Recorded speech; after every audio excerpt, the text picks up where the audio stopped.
Oke, sebelum kita memasuki teori faktorial analitik yang dikemukakan oleh Raymond Bernard Kettle, terlebih dahulu kita mengenal biografi dari Raymond Bernard Kettle. Jadi Raymond Bernard Kettle lahir pada 1905 dan wafat pada tahun 1998. Ia adalah seorang psikolog asal Inggris yang berkontribusi besar dalam studi kepribadian dan psikometri. Ia mengembangkan teori 16 factority factor atau 16 PF yang mengukur kepribadian secara sistematis. Selain itu, ia membedakan antara kecerdasan Freud atau kemampuan berpikir dalam situasi baru dan kecerdasan crystallized atau pengetahuan yang diperoleh dari pengalaman. Sepanjang karirnya, Kettle banyak melakukan penelitian di Amerika Serikat dan meninggalkan warisan yang berpengaruh dalam dunia psikologi. Oke, baik, selanjutnya saya akan membahas struktur kepribadian menurut Raymond B. Kettle. Yang pertama itu ada kategori traits. Kettle membagi traits ke dalam 3 kategori besar. Yang pertama itu ada kategori kepemilikan, yaitu common traits yang dimiliki oleh semua orang dalam tingkat tertentu, dan unique traits yang hanya dimiliki oleh individu tertentu.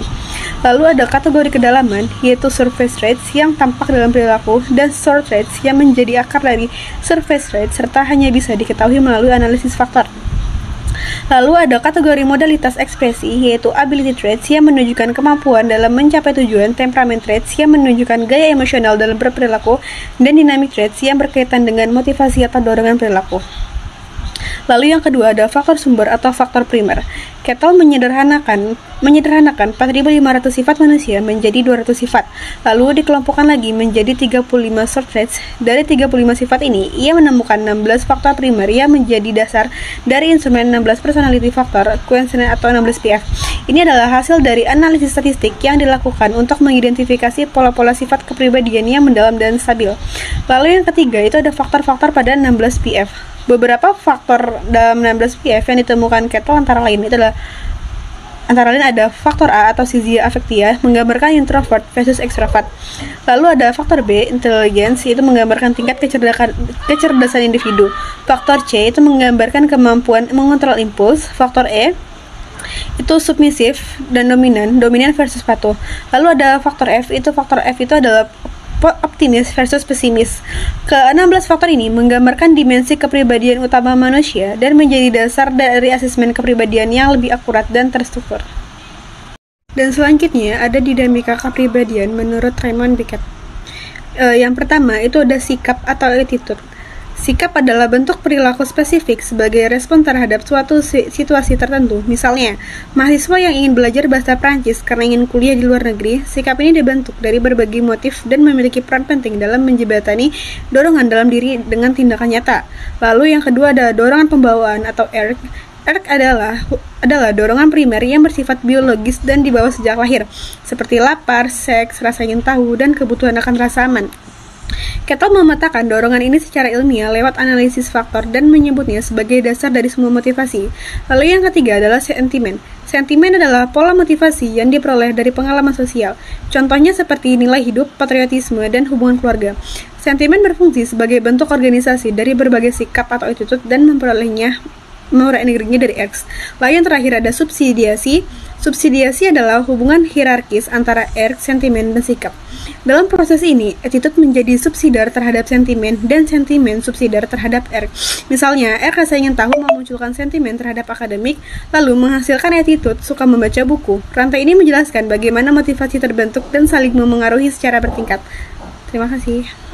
Selanjutnya ada perkembangan kepribadian. Perkembangan kepribadian menurut Kettle ada 6 tahap. Yang pertama ada tahap bayi, 0 sampai 6 tahun.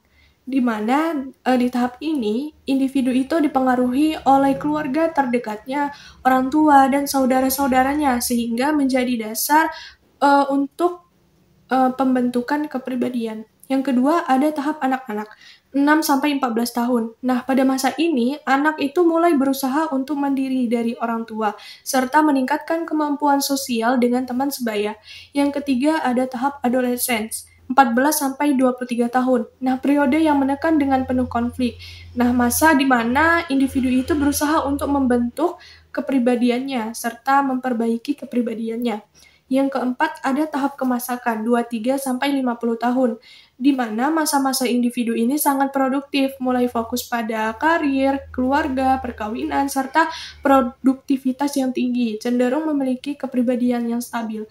Yang kelima, ada tahap usia pertengahan, 50-70 tahun. Nah, di mana adanya penurunan kemampuan pada fisik, stamina, dan sebagainya, dan diikuti perubahan kepribadian sebagai responnya. Yang keenam, ada tahap tua, 60-70 tahun ke atas. Nah, penyesuaian diri terhadap kehilangan orang terdekat, banyak melakukan refleksi diri, sehingga muncul rasa tidak aman pada dirinya, entah karena permasalahan masa lampau ataupun khawatir akan diri yang selanjutnya. Selanjutnya, ada analisis keturunan dan lingkungan. Kepribadian dipengaruhi oleh faktor genetik dan lingkungan.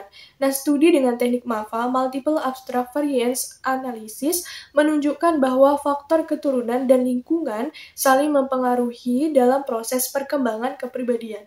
Selanjutnya ada proses belajar dalam perkembangan kepribadian. Yang pertama ada classical conditioning, yakni menghubungkan emosi dengan pengalaman tertentu. Yang kedua ada instrumental conditioning, yakni belajar mencapai tujuan melalui perilaku tertentu. Dan yang terakhir ada belajar terintegrasi, yakni memaksimalkan kepuasan jangka panjang dengan memilih suatu IRG tertentu untuk diekspresikan sekaligus menahan IRG. Adapun aplikasi penerapan dari teori Raymond Bickel, yang pertama ada asesmen kepribadian. Nah, biasanya itu 16 PF ini digunakan dalam psikotes untuk mengukur karakter individu. Yang kedua ada psikoterapi, yakni membantu mendiagnosis dan intervensi dalam terapi psikologis.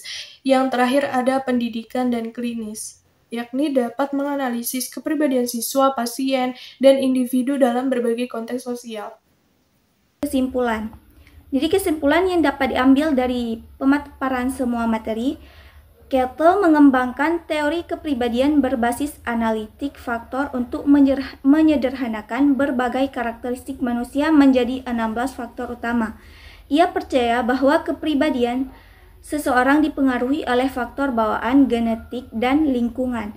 Teori ini memiliki aplikasi luas dalam psikologi, terutama dalam asesmen kepribadian, pendidikan psikologi, dan psikometri.